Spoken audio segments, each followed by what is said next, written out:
जय श्री राधा, जय श्री कृष्णा। आप सभी प्रिय दर्शकों का हमारे चैनल आई एम एस्ट्रो गुरुजी में बहुत बहुत स्वागत है। प्रिय दर्शकों, आज चर्चा करेंगे वृश्चिक राशि की। वृश्चिक राशि स्कॉर्पियो। आइए जानते हैं वृश्चिक राशि वालों, अप्रैल महीने के प्रारंभ के 15 दिन 1 से 15 अप्रैल आपकी राशि वृश्चिक के लिए कैसे रहने वाले हैं। इन 15 दिनों में कैसी ग्रह स्थितियां रहने वाली हैं। सबसे बड़ी बात तो यह है वृश्चिक राशि वालों कि 29 मार्च की रात्रि में आप शनि की ढैया से पूरी तरह से मुक्त हो चुके हैं। जो शनि अशुभ स्थिति में थे, गोचर में भी पाए में भी, वो शनि पूज्य स्थिति में आ चुके हैं और अपने पाए से अच्छी स्थिति में आए हैं, रजत पाद लेकर के आए हैं। तो कहीं न कहीं आपको अनुकूलताएं तो मिलनी ही मिलनी हैं और पिछले 2-2.5 वर्षों में जो भी आपने विषमताओं का सामना किया है उनमें भी आपको राहत अवश्य मिलेगी।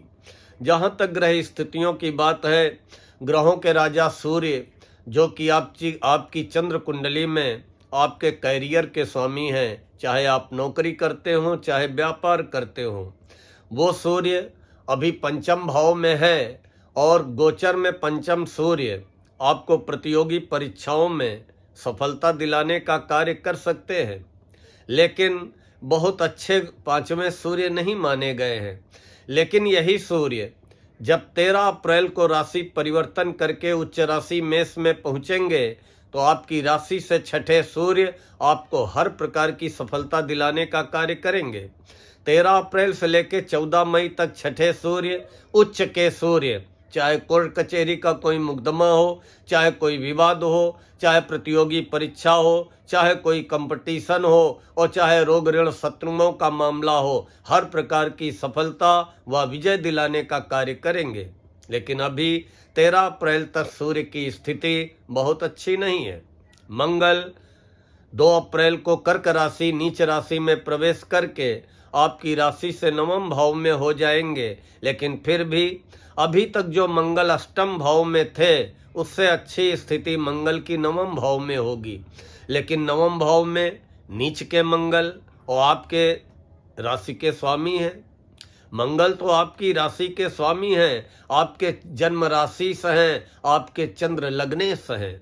और नवम भाव के मंगल, चंद्र लग्नेश का नवम भाव में होना भाग्य का साथ दिलाता है। लेकिन मंगल नीच राशि में होंगे तो आपको लगेगा कि मेरा काम बिल्कुल बनने वाला है और एट ए टाइम वो काम बिगड़ जाए। तो ऐसी स्थिति मंगल करेंगे कि एकाएक आपको लगेगा कि मेरी किस्मत हमारे साथ है और एट ए टाइम वो काम बिगड़ जाए तो लगेगा कि अरे अचानक किस्मत ने हमें धोखा दे दिया है। तो ऐसी स्थितियों से बचने के लिए अपने राशि को प्रसन्न करिए। वैसे तो आपके राशि के स्वामी 6 जून तक नीच राशि में रहेंगे और 6 जून के बाद मंगल की स्थिति आपकी राशि के लिए बहुत अच्छी हो जाएगी। आपके राशि 6 जून से बहुत अच्छे परिणाम देंगे। लेकिन 6 जून तक अपने राशि को प्रसन्न करते रहिए ताकि आपको भाग्य का साथ मिलता रहे या किए गए परिश्रम का प्रतिफल आपको मिलता रहे।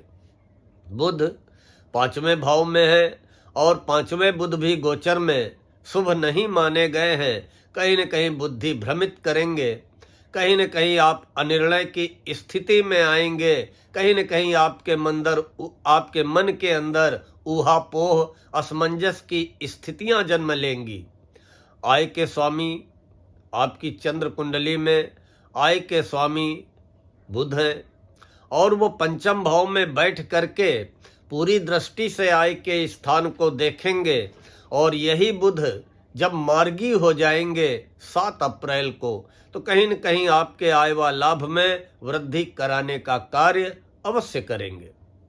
गुरु 7वें भाव में है, अच्छी स्थिति में है और 14 मई तक गुरु आपके दाम्पत्य जीवन में संतुलन बनाने का कार्य करेंगे। संतान पक्ष को लेकर के आपके मन को प्रसन्नता दिलाने का कार्य करेंगे। लेकिन यही गुरु जब राशि परिवर्तन करेंगे 14 मई को तो आपकी राशि से 8वें हो जाएंगे।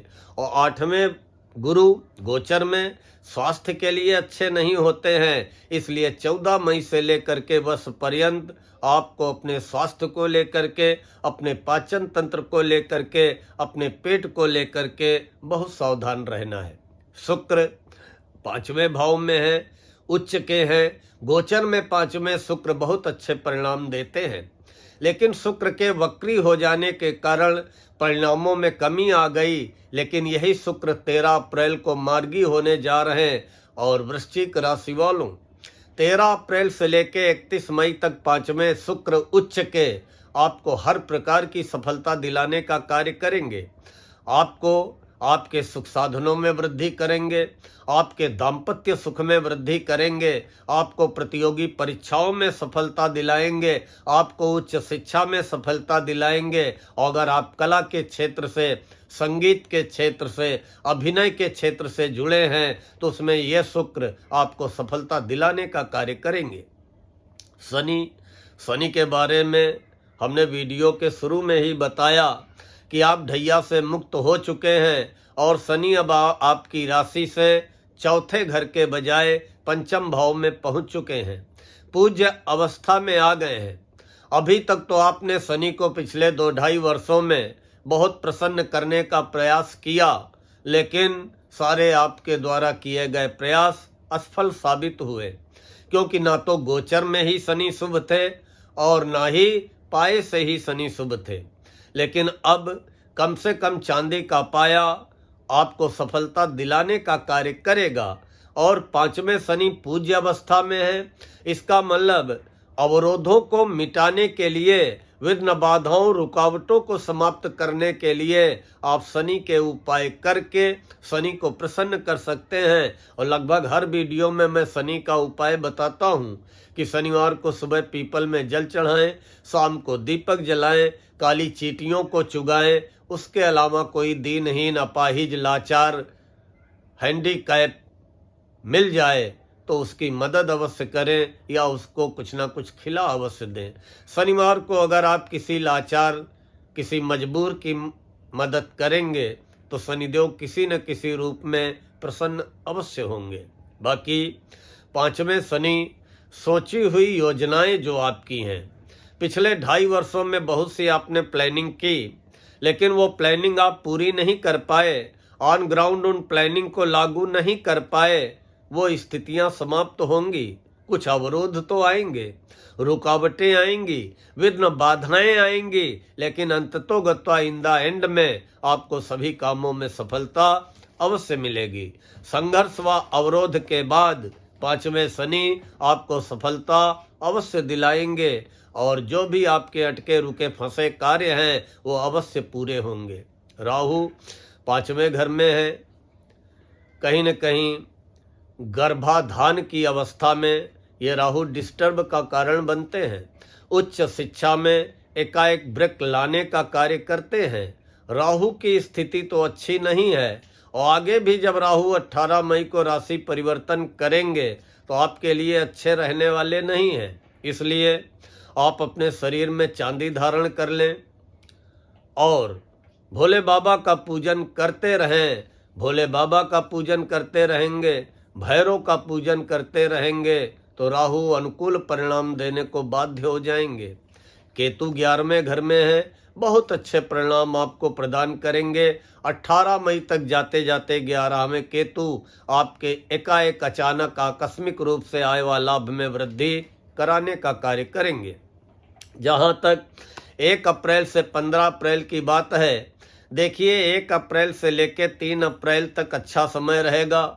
सुखों की प्राप्ति होगी, दाम्पत्य सुख में वृद्धि होगी, आप घर परिवार के कामों में व्यस्त रहेंगे। कैरियर संबंधी जो आपकी योजनाएं हैं वो गति पकड़ेंगी और राजनीति के क्षेत्र में आपके प्रभाव में, आपके वर्चस्व में वृद्धि होने वाली है। लेकिन 4 और 5 अप्रैल आपको सावधान रहना है। ये समय थोड़ा कष्टकारी समय व्यतीत होगा।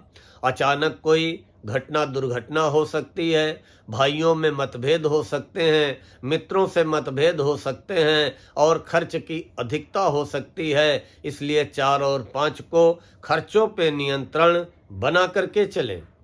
फिर 6 से लेकर के 12 पूरा हफ्ता बहुत अच्छे आपको परिणाम देने वाला है। वृश्चिक राशि वालों, 6 अप्रैल से 12 अप्रैल आपको बहुत अच्छे परिणाम मिलेंगे।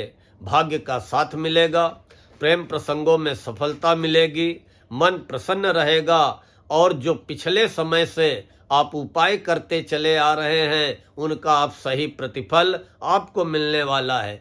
पिछले समय से जो आप बहुत सी योजनाएं चालू कर नहीं पाए उनको भी चालू करने का समय है, या बहुत से ऐसे काम हैं जो कि आप करते चले आ रहे हैं लेकिन सफलता नहीं मिल रही है, उनमें भी सफलता मिलने का समय आ रहा है। हाँ, लाइफ पार्टनर हो चाहे बिजनेस पार्टनर हो, अगर इन दोनों से किसी भी प्रकार का मतभेद व विवाद चल रहे हैं तो उनका समाधान होगा।